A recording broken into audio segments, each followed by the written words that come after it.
रात गहरी होती जा रही थी। हानिया अपने कमरे की खिड़की के पास बैठी चांदनी को देख रही थी। हवा में अजीब सा सन्नाटा था, मगर उसे ऐसा महसूस हो रहा था जैसे कोई उसे देख रहा हो। यह एहसास नया नहीं था। जब से वह इस पुराने हवेली जैसे घर में आई थी, अजीब घटनाएं उसके आसपास होने लगी थी। कभी कमरे का दरवाजा खुद ब खुद खुल जाता, कभी सीढ़ियों पर किसी के चलने की आहट सुनाई देती, और कभी यूं लगता जैसे कोई उसके सिरहाने खड़ा हो। पहली बार जब उसने ऐसा महसूस किया तो उसने इसे अपना वहम समझा, लेकिन दूसरी रात कुछ ऐसा हुआ जिसने उसकी रूह तक कंपा दी। रात के करीब 2 बजे उसकी आंख अचानक खुल गई। कमरे में हल्का अंधेरा था, मगर सब कुछ सामान्य लग रहा था। तभी उसे महसूस हुआ कि कोई उसके बालों को हल्के हल्के सहला रहा है। उसकी सांसें थम गईं। डरते हुए उसने धीरे से अपना सिर घुमाया, मगर वहां कोई नहीं था। उसने घड़ी देखी, रात के 2:30 बज रहे थे। दिल तेजी से धड़क रहा था, मगर वह अपने डर को नजरअंदाज कर सोने की कोशिश करने लगी। लेकिन तभी दरवाजे के पीछे से हल्की सी सरसराहट सुनाई दी, जैसे कोई धीरे धीरे कदम बढ़ा रहा हो। इस बार उसने अपनी हिम्मत जुटाई और उठकर मोबाइल उठाया। उसने तय किया कि अब वह सब कुछ रिकॉर्ड करेगी, ताकि यह पता चल सके कि यह उसका भ्रम है या सच में कुछ अजीब हो रहा है। अगली रात उसने मोबाइल को टेबल पर रख दिया और उसे रिकॉर्डिंग मोड पर डाल दिया। फिर वह बिस्तर पर लेट गई, मगर उसकी नींद उड़ चुकी थी। हर हल्की सी आवाज पर वह चौकन्नी हो जाती। करीब 1 घंटे बाद अचानक कमरे का दरवाजा हल्के से चरमराया। उसकी धड़कनें तेज हो गईं। दरवाजा धीरे धीरे अपने आप खुलने लगा। कमरे के बाहर घना अंधकार था, मगर उसे एहसास हुआ कि कोई वहां खड़ा है। उसने धीरे से मोबाइल की स्क्रीन की ओर देखा। रिकॉर्डिंग में दरवाजे के पीछे एक धुंधली काली परछाई दिखाई दे रही थी, जो धीरे धीरे उसकी ओर बढ़ रही थी। हानिया का पूरा शरीर डर से जड़ हो गया। वह चीखना चाहती थी, मगर आवाज उसके गले में ही अटक गई। तभी अचानक कमरे की खिड़की जोर से खुल गई और ठंडी हवा अंदर आने लगी। पर्दे बेतहाशा फड़फड़ाने लगे और फिर कमरे की लाइट झपकने लगी। और ठीक उसी पल मोबाइल स्क्रीन पर एक तेज चीख सुनाई दी। हानिया के हाथ से मोबाइल छूटकर नीचे गिर गया। वह हड़बड़ाकर उठी और कमरे की लाइट चालू करने की कोशिश की, मगर स्विच ऑन होते ही बल्ब झपक कर बुझ गया। पूरा कमरा अंधेरे में डूब गया। अब कमरे में सन्नाटा था, मगर सन्नाटे के बीच उसे किसी के धीमे धीमे सांस लेने की आवाज सुनाई दी। हानिया का पूरा शरीर पसीने से भीग चुका था। अंधेरे में वह घबराकर खड़ी थी। उसकी सांसें तेज चल रही थी। वह महसूस कर सकती थी कि कमरे में वह अकेली नहीं थी। धीरे धीरे सांसों की आवाज करीब आने लगी।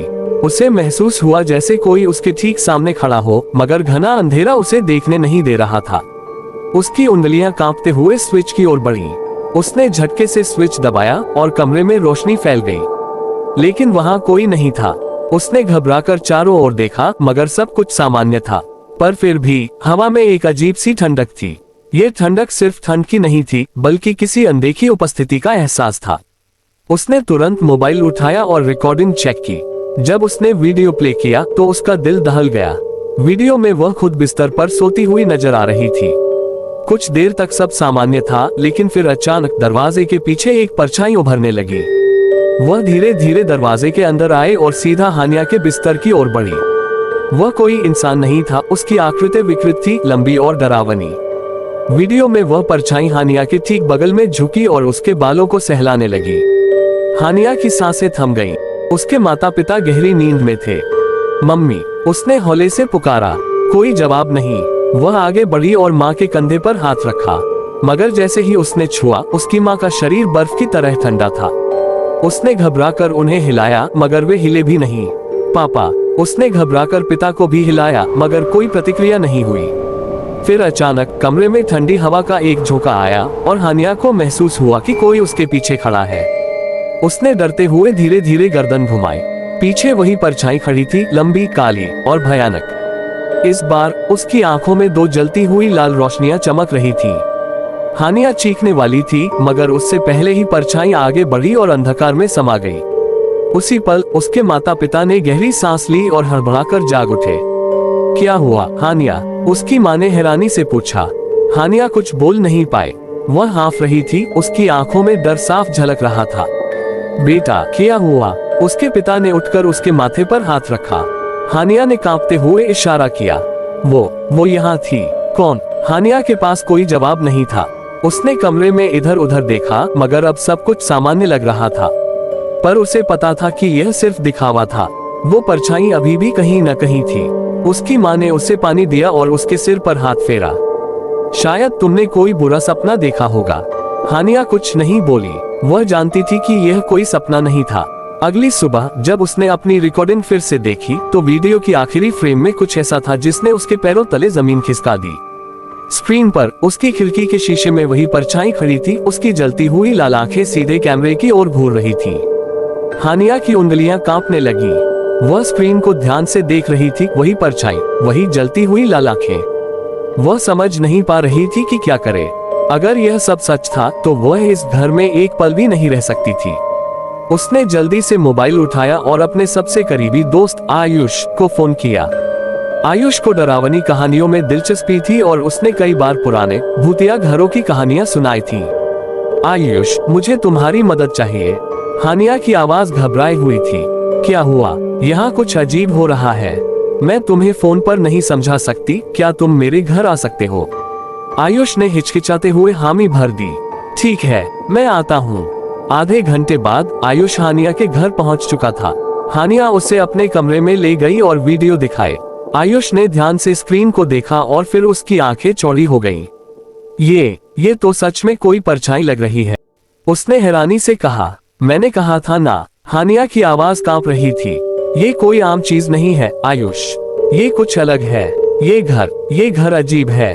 आयुष कुछ देर तक सोचता रहा, फिर उसने धीरे से कहा, हमें इसका पता लगाना होगा। हो सकता है कि इस घर का कोई इतिहास हो, कोई पुरानी कहानी जिससे ये जुड़ा हो।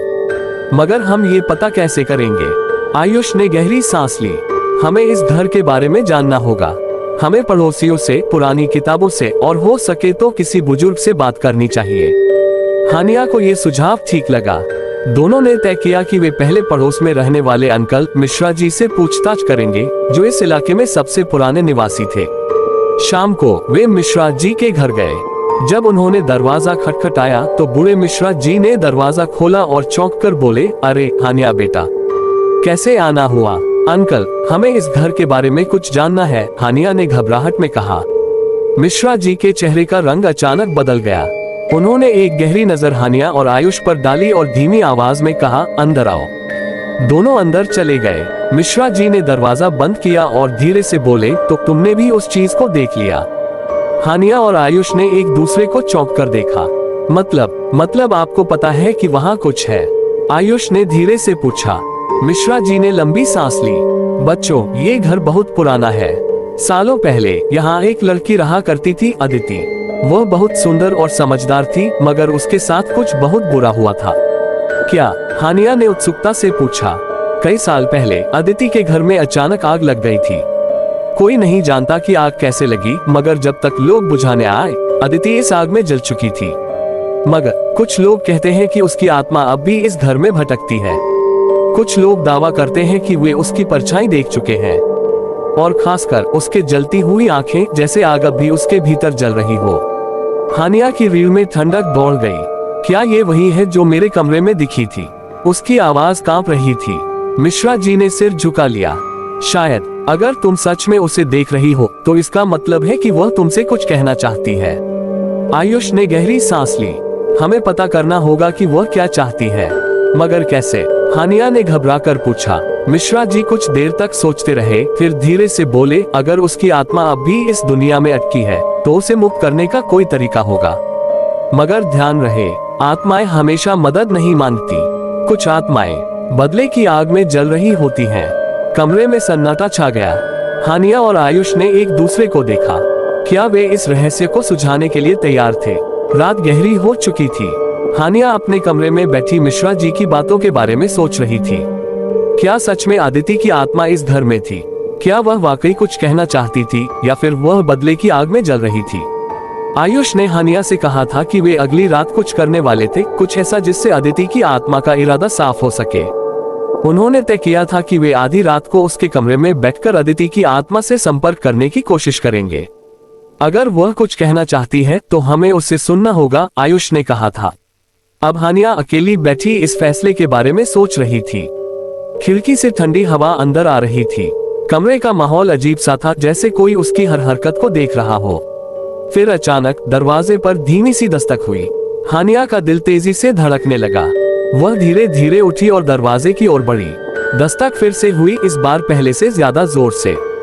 उसने हिम्मत जुटाकर दरवाजा खोला।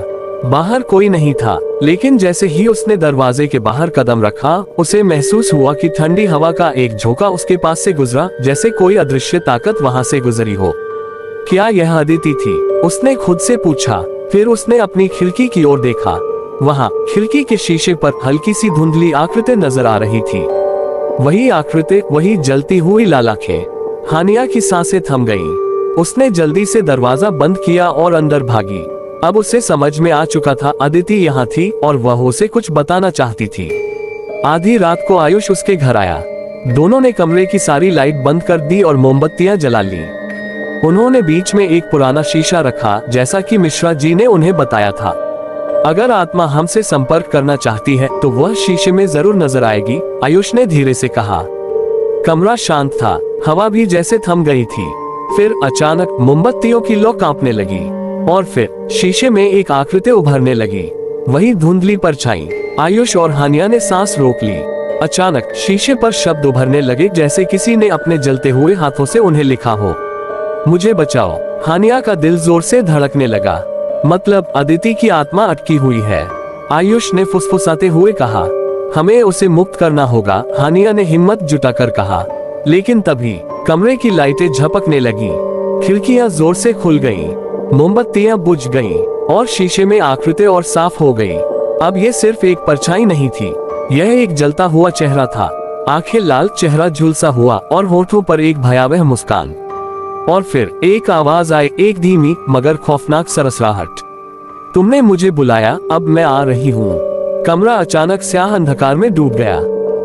हानिया और आयुष ने घबराकर एक दूसरे को देखा, मगर उनकी आवाज गले में ही अटक गई। फिर अचानक शीशे पर दरारें पड़ने लगी, पहले हल्की सी, फिर और गहरी, और फिर कच। शीशा चकनाचूर हो गया, टुकड़े जमीन पर बिखर गए, मगर उनमें अब भी कुछ अजीब था। हर टुकड़े में वही जलती हुई लाल आंखें दिख रही थी।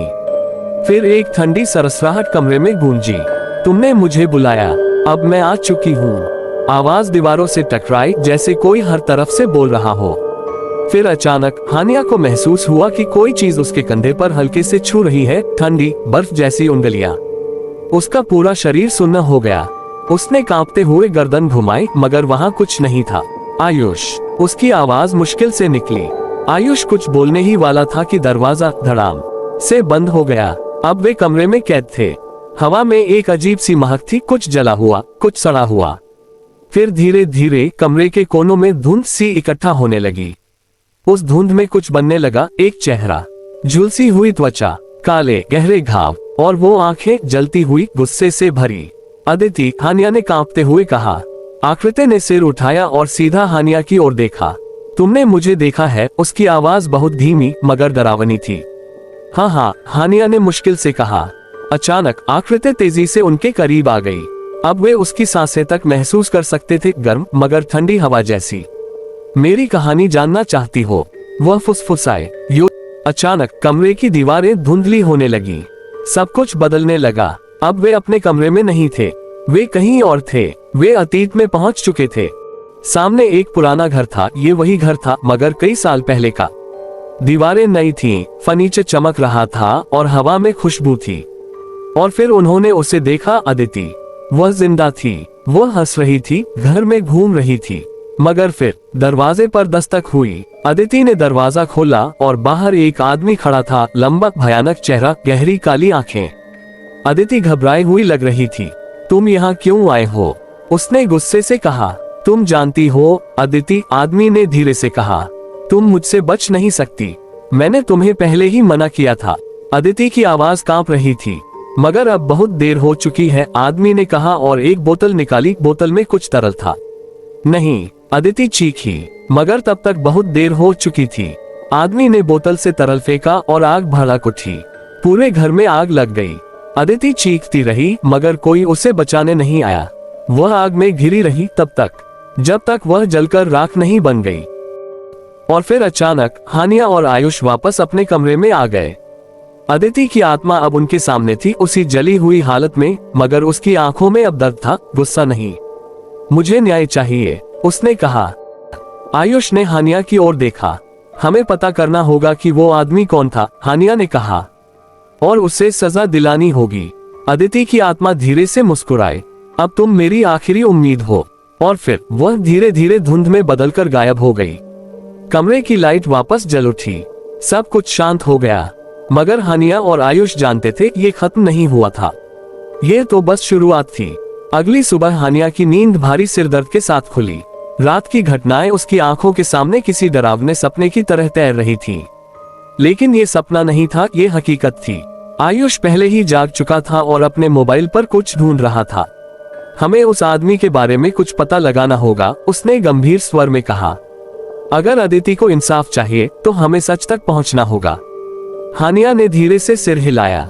मगर यह कैसे होगा? मिश्रा जी से पूछते हैं, आयुष ने सुझाव दिया। वह इस घर की पुरानी कहानियां जानते हैं, शायद उन्हें कुछ पता हो। दोनों फौरन मिश्रा जी के घर पहुंचे। मिश्रा जी ने जब उनकी बात सुनी तो उनका चेहरा सख्त हो गया। तुम्हें ये सब जानने की जरूरत नहीं है बच्चों, उन्होंने सख्ती से कहा। मगर अंकल, अगर हम यह नहीं जानेंगे तो अदिति की आत्मा कभी मुक्त नहीं होगी, हानिया ने जोर देकर कहा। मिश्रा जी ने गहरी सांस ली और चुपचाप एक पुरानी अलमारी खोली। उसमें से एक धूल भरी फाइल निकाली और उसे टेबल पर रख दिया। ये फाइल अदिति के घर में आग लगने के केस की है। पुलिस ने इसे दुर्घटना कहकर मामला बंद कर दिया था। मगर मिश्रा जी ने रुककर दोनों की ओर देखा, सच कुछ और था। उन्होंने फाइल खोली और एक पुरानी अखबार की कटिंग निकाली। शहर के जाने माने व्यवसायी का बेटा संदिग्ध, मगर कोई सबूत नहीं। नीचे एक आदमी की तस्वीर थी, वही आदमी जिसे हानिया और आयुष ने अदिति की यादों में देखा था। ये कौन है? आयुष ने पूछा। मिश्रा जी की आंखों में गुस्सा था। विक्रम मेहरा, इस शहर के सबसे ताकतवर लोगों में से एक का बेटा। वह अदिति से प्यार करता था, मगर अदिति ने उसे ठुकरा दिया। गुस्से में आकर उसने उसे जला दिया, मगर पैसे और ताकत की वजह से उसका कुछ नहीं हुआ। हानिया के हाथ गुस्से से कांपने लगे। तो अब क्या करें? उसने धीरे से पूछा। अब उसे सजा दिलानी होगी, आयुष ने ठान लिया। अगले कुछ दिनों तक हानिया और आयुष ने विक्रम मेहरा के बारे में जानकारी इकट्ठा की। वह अब भी इसी शहर में था, एक बड़े बंगले में, जहां सुरक्षा के कड़े इंतजाम थे। हमें सबूत चाहिए, आयुष ने कहा। कुछ ऐसा जो साबित कर सके कि उसने ही अदिति को मारा था। हानिया ने सोचा, फिर धीरे से कहा, अदिति की आत्मा हमें अब तक गाइड कर रही थी, शायद अब भी कर सकती है। रात होते ही हानिया ने मोमबत्तियां जलाकर फिर से अदिति को बुलाया। धीरे धीरे धुंध कमरे में भरने लगी। तुम फिर आए हो, अदिति की धीमी आवाज गूंजी। हमें तुम्हारी मदद चाहिए, हानिया ने कहा। अदिति की परछाई हिलने लगी। फिर अचानक हानिया के दिमाग में धुंधली तस्वीरें दौड़ने लगी। एक पुराना कमरा, एक अलमारी और उसके पीछे छिपा एक जला हुआ टेप रिकॉर्डर। यह क्या है? हानिया ने हैरानी से पूछा। अदिति की आवाज आए, मेरे आखिरी शब्द जो अब भी उस घर में बंद है। फिर सब कुछ सामान्य हो गया। हमें विक्रम के पुराने घर जाना होगा, हानिया ने तेजी से कहा। आयुष ने सिर हिलाया। अब ये खेल और खतरनाक हो चुका था। आधी रात को दोनों विक्रम के पुराने घर पहुंचे। यह अब खाली पड़ा था, मगर अब भी उसकी सुरक्षा टाइट थी। हमें चुपचाप अंदर घुसना होगा, आयुष ने फुसफुसाया। अंधेरे में छिपते छिपाते वे घर में घुसे। घर पुराना और टूटा फूटा था। हर जगह धूल जमी थी और दीवारों पर जले हुए धब्बे थे, शायद उसी रात के निशान। अलमारी ढूंढनी होगी, हानिया ने कहा। उन्होंने पूरा घर खंगालना शुरू कर दिया। आखिरकार एक कमरे में उन्हें एक भारी अलमारी मिली। यही होनी चाहिए, आयुष ने कहा। दोनों ने मिलकर उसे खींचा और उसके पीछे एक जला हुआ टेप रिकॉर्डर छिपा मिला। ये वही है, हानिया की आंखें चमक उठी। मगर जैसे ही उसने टेप रिकॉर्डर उठाया, पीछे से किसी ने तेजी से दरवाजा बंद कर दिया। धड़ाम। दोनों ने चौंक कर देखा। सामने विक्रम मेहरा खड़ा था, गहरी डरावनी आंखों से उन्हें घूरते हुए। तो तुम लोग यहाँ क्या कर रहे हो? उसकी आवाज ठंडी थी। विक्रम मेहरा के चेहरे पर एक ठंडी मुस्कान थी, मगर उसकी आंखों में गुस्से की लपटें थीं। तुम लोग ये सोच रहे थे कि यहाँ चुपचाप आकर बच निकलोगे? उसकी आवाज में एक डरावनी शांति थी। हानिया ने टेप रिकॉर्डर को कसकर पकड़ लिया। हम सच सामने लाएंगे, उसने हिम्मत जुटाकर कहा। अब तुम्हें बचने नहीं देंगे। विक्रम आगे बढ़ा, उसकी लंबी परछाई कमरे की धूल भरी दीवारों पर फैल गई। और तुम्हें क्या लगता है मैं ये होने दूंगा? उसने जेब से एक पिस्तौल निकाली। तुम्हें ये खेल बहुत पसंद है ना? वह धीरे से हंसा। अब देखो ये कैसे खत्म होता है। मगर तभी कमरे में अचानक ठंडी हवा भर गई। दरवाजे और खिड़कियां अपने आप बंद होने लगी। हवा में एक अजीब सी सरसराहट गूंजी। फिर विक्रम के चारों ओर धुंध छाने लगी। वह अचानक कांपने लगा। ये क्या हो रहा है? उसने डरते हुए इधर उधर देखा। फिर एक जली हुई आकृति धीरे धीरे धुंध से उभरी। अदिति। उसकी लाल आंखें विक्रम को घूर रही थीं। अब तुम्हारी बारी है विक्रम। विक्रम का चेहरा सफेद पड़ गया। नहीं, यह नहीं हो सकता। तुम मर चुकी हो। हाँ, मगर मेरा बदला बाकी था। अदिति की आवाज कमरे में गूंजने लगी। फिर अचानक विक्रम जमीन पर गिर पड़ा। उसकी सांसें तेज हो गईं। उसकी आंखें चौड़ी हो गईं, जैसे वह कुछ भयानक देख रहा हो। नहीं नहीं, मुझे माफ कर दो, मैंने गलती की थी। मगर अदिति आगे बढ़ी। उसकी जलती हुई परछाई विक्रम को पूरी तरह घेर चुकी थी। फिर एक जोरदार चीख गूंजी। विक्रम की आंखें उलट गईं। उसका शरीर कांपने लगा। फिर अचानक वह चुप हो गया। उसकी आंखें स्थिर थीं। वह अब सिर्फ एक खाली खोल था। उसकी आत्मा कहीं गायब हो चुकी थी। अदिति की परछाई धीरे धीरे फीकी पड़ने लगी। उसकी आंखों में अब शांति थी। अब मैं मुक्त हूँ। और फिर वह हवा में घुलकर गायब हो गई। कमरा एकदम शांत हो गया। कुछ हफ्तों बाद विक्रम मेहरा के मृत शरीर की खबर शहर भर में फैल गई। पुलिस को उसकी मौत के पीछे कोई ठोस वजह नहीं मिली। मगर हानिया और आयुष जानते थे कि क्या हुआ था। वे अदिति की कहानी को दुनिया के सामने लाए। लोगों ने उसकी आत्मा की पीड़ा को समझा। और अब वह आत्मा आखिरकार शांति में थी। एक रात हानिया अपने कमरे में थी। अचानक खिड़की से हल्की ठंडी हवा आई। उसने खिड़की की ओर देखा और वहां शीशे पर हल्के से शब्द उभरे। धन्यवाद। हानिया मुस्कुराए। अब सब कुछ खत्म हो चुका था।